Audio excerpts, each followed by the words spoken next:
یہ جو لوگ صبح و شام تگاریاں اٹھا کے کبھی منڈیوں میں کبھی گھروں پر مزدوریاں کرتے ہوئے نظر آتے ہیں، اللہ کی بارگاہ میں ان کا مقام کیا ہے؟ حضرت امام اعظم ابو حنیفہ رحمت اللہ تعالی علیہ کے ایک شاگرد ہے جن کا نام تھا حضرت عبداللہ بن مبارک، امیر المؤمنین فی الحدیث جن کو کہا گیا،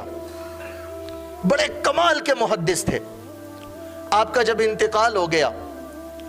تو آپ کو ایک بندے نے خواب میں دیکھا اور آپ سے پوچھا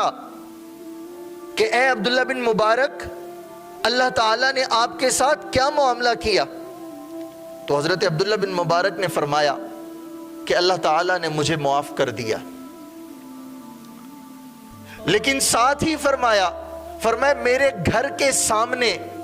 جو لوہار رہتا ہے اس کو اللہ نے مجھ سے بھی زیادہ اونچا مقام دیا ہے۔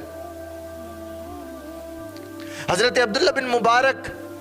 اس پوچھنے والے کو بتاتے ہیں اللہ نے مجھے معاف کر دیا، لیکن میرے گھر کے سامنے جو لوہار رہتا ہے اللہ نے اس لوہار کو مجھ سے بھی زیادہ اونچا مقام دیا ہے۔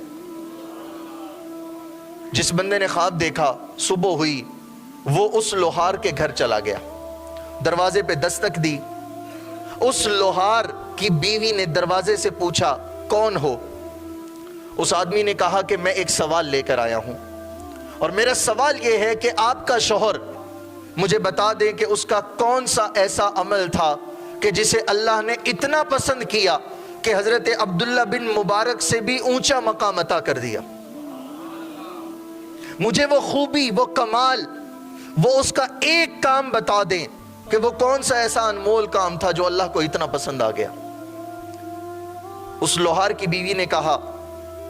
کہ بس دو سادہ سی باتیں میرے شوہر میں تھیں۔ پہلی بات یہ تھی کہ جب تہجد کے وقت حضرت عبداللہ بن مبارک نماز تہجد پڑھنے کے لیے اٹھا کرتے تھے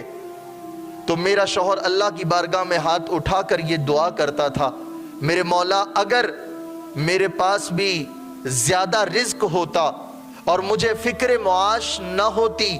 تو میں بھی اپنا سر رات کے پچھلے پہر تیری بارگاہ میں جھکا دیتا۔ اور دوسری میرے شوہر کی خوبی یہ تھی کہ جب وہ لوہے کو بنانے کے لیے ہتھوڑے کو اٹھاتا تھا ضرب لگانے کے لیے اور اذان شروع ہو جاتی تو وہ ہتھوڑا واپس پیچھے کو گرا دیتا تھا، مارتا نہیں تھا، اس ضرب کو پورا نہیں کرتا تھا، ہتھوڑے کو اٹھاتا